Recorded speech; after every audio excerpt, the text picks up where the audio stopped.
नमस्कार, आप देख रहे हैं रिपब्लिक भारत और मैं हूं आपके साथ गायत्री शर्मा। मॉर्निंग स्पेशल में आप सभी का बहुत बहुत स्वागत है। तमाम बड़ी खबरें आपको बताएंगे इस बुलेटिन में, लेकिन पहले 5 बड़ी खबरें क्या हैं मॉर्निंग आपको बता रही है।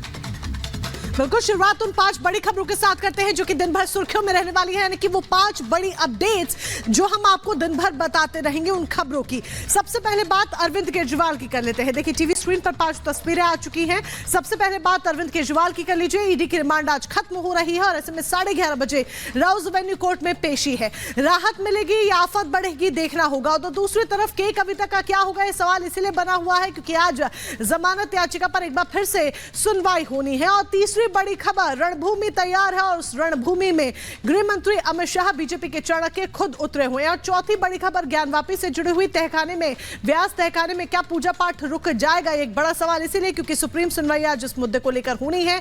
तो उधर इलाहाबाद हाईकोर्ट में मथुरा का विवाद पहुंचा हुआ है, यानी कि शाही ईदगाह और श्री कृष्ण जन्मभूमि का मामला हाईकोर्ट पहुंचा है, जिसमें आज सुनवाई है।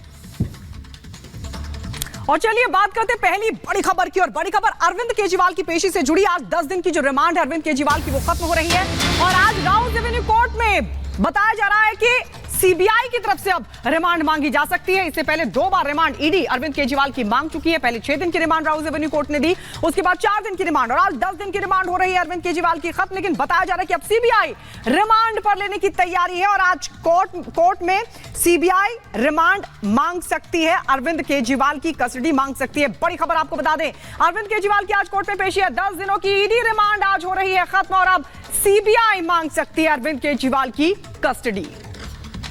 यानी कि सीबीआई अरविंद केजरीवाल की कस्टडी मांग सकती है। और एक तरफ अरविंद केजरीवाल है तो दूसरी तरफ इसी मामले में फंसी हुई के कविता भी है, जिनकी जमानत अर्जी पर राउज एवेन्यू कोर्ट में आज सुनवाई होगी। 11 बजे का वक्त जब दलील देंगे अभिषेक मनु सिंघवी, के कविता को क्या जमानत मिलेगी या नहीं मिलेगी, ये देखना होगा। 11 बजे कोर्ट पर नजर टिकी रहने वाली है क्योंकि अभिषेक मनु सिंघवी दलील देते हुए नजर आएंगे। के कविता भी तमाम आरोपों से घिरी हुई है, चाहे अरविंद केजरीवाल की बात कर लीजिए, चाहे के कविता की बात कर लीजिए, दोनों एक ही मामले से जुड़े हुए हैं, दिल्ली के चर्चित शराब घोटाला मामले से जुड़े हुए। ये 2 तस्वीरें आपके सामने, ये 2 तस्वीरें आज के दिन की कहानी को बयां करते हैं। दरअसल के कविता को राहत मिलेगी या आफत बढ़ेगी, जमानत मिलती है या नहीं, ये बड़ा सवाल जो कि खड़ा हो जाता है। आज दरअसल सुनवाई है, दूसरी तरफ केजरीवाल की भी पेशी है।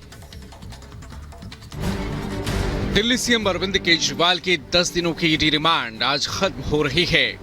आज केजरीवाल की कोर्ट में पेशी है और आज तय हो जाएगा कि केजरीवाल को शराब घोटाले मामले में राहत मिलती है या उनकी आफत और बढ़ जाती है। सुबह 11:30 बजे ईडी केजरीवाल को कोर्ट में पेश करेगी। ईडी केजरीवाल से की गई पूछताछ और अभी तक की जांच का ब्यौरा भी कोर्ट को देगी। अगर ईडी केजरीवाल को न्यायिक हिरासत में भेजने की कोर्ट से मांग करती है तो ऐसे में सीबीआई केजरीवाल की कोर्ट से कस्टडी मांग सकती है। वहीं के कविता की जमानत अर्जी पर भी आज राउज एवेन्यू कोर्ट में सुनवाई होनी है। अभिषेक मनु सिंघवी के कविता के पक्ष में आज सुबह 11 बजे अदालत में दलील देंगे।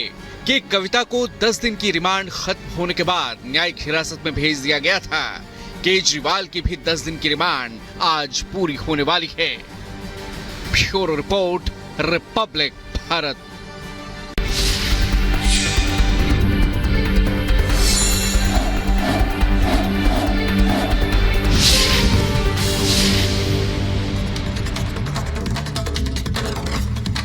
और इस बीच आपको बता दें कि इंटरव्यू में प्रधानमंत्री नरेंद्र मोदी ईडी की कार्रवाई पर उन्होंने बड़ा बयान दिया और ये कहा कि ईडी एक स्वतंत्र जांच एजेंसी है और हम इसमें दखल नहीं देते, केंद्र सरकार इसमें दखल नहीं देती।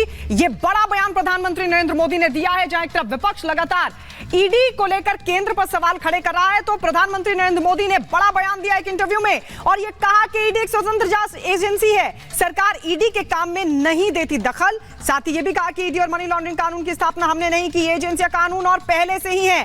पीएम ने कहा कि कांग्रेस सरकार के कार्यकाल में ईडी ने सिर्फ 35 लाख रुपए जब्त किए थे, जबकि पिछले 10 साल में ईडी ने 2200 करोड़ रुपए का काला धन जब्त किया है। कांग्रेसी सांसद के घर छापेमारी में करोड़ों रुपए कैश मिले हैं।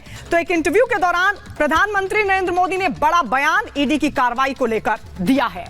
तो ईडी की कार्रवाई को लेकर ईडी की कार्रवाई को लेकर बल्कि इलेक्टोरल बॉन्ड पर भी बोले हैं प्रधानमंत्री नरेंद्र मोदी। 2014 से पहले चुनावी चंदे का हिसाब नहीं होता था, पीएम मोदी का कहना है। इतना ही नहीं, उन्होंने ये भी कहा कि इलेक्टोरल बॉन्ड से राजनीतिक दलों की फंडिंग का सोर्स पता चला है। पीएम ने कहा कोई भी स्कीम योजना पूर्ण नहीं, खामियों को दूर किया जा सकता है। तो इलेक्टोरल बॉन्ड पर प्रधानमंत्री नरेंद्र मोदी बोलते हुए नजर आए, जहां पर उन्होंने कहा कि कोई भी स्कीम योजना पूर्ण नहीं होती और 2014 से पहले चंदे का हिसाब नहीं होता था।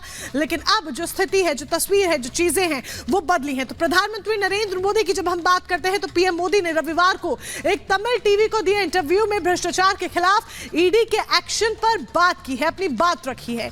पीएम ने इलेक्टोरल बॉन्ड और विकसित भारत पर भी अपनी राय सामने रखी। सुनिए क्या कुछ उन्होंने कहा।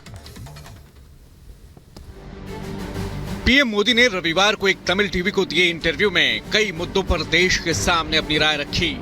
सबसे पहले ईडी के एक्शन को लेकर पीएम ने साफ किया कि ईडी अपने एक्शन को लेकर स्वतंत्र है और इसके कामकाज में सरकार का कोई दखल नहीं है। पीएम मोदी ने कहा कि एक तरफ कांग्रेस के शासनकाल में ईडी ने महज 10 करोड़ रुपए जब्त किए, तो वहीं अब ईडी 2200 करोड़ से ज्यादा की रकम जब्त कर चुकी है। पीएम मोदी ने याद दिलाया कि उनकी सरकार ने ईडी की स्थापना नहीं की और न ही उनकी सरकार के शासनकाल में पीएमएलए कानून पेश किया गया। वहीं चुनावी बॉन्ड को लेकर भी पहली बार पीएम मोदी ने अपनी बात सामने रखी। पीएम मोदी ने कहा कि जो लोग चुनावी बॉन्ड का विरोध कर रहे हैं उन्हें जल्द ही पछतावा होगा। 2014 से पहले चुनावों के दौरान राजनीतिक दलों को दिए जाने वाले फंड का कोई पता नहीं चलता था। अब हम फंडिंग के स्रोत का पता लगा सकते हैं। Bureau report, Republic Bharat. और कल प्रधानमंत्री नरेंद्र मोदी ने मेरठ, जो कि क्रांति की भूमि मानी जाती है, वहां से अपने चुनाव प्रचार का शंखनाद किया। प्रधानमंत्री नरेंद्र मोदी ने परिवारवाद, भ्रष्टाचार पर विपक्ष को जमकर लताड़ा और साथ ही आपको बता दें, किसान की बात की, जवान की बात की, गरीब की बात की और महिलाओं की भी बात की। आइए आपको दिखाते हैं चुनावी भाषण में किस तरीके से प्रधानमंत्री नरेंद्र मोदी ने विपक्ष पर बोला जोरदार हमला।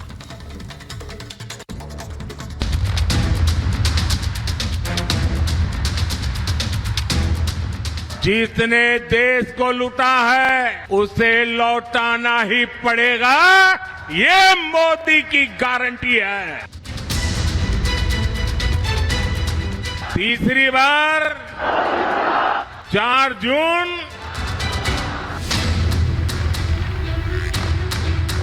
भारत को दुनिया की तीसरी सबसे बड़ी आर्थिक महाशक्ति बनाएगा।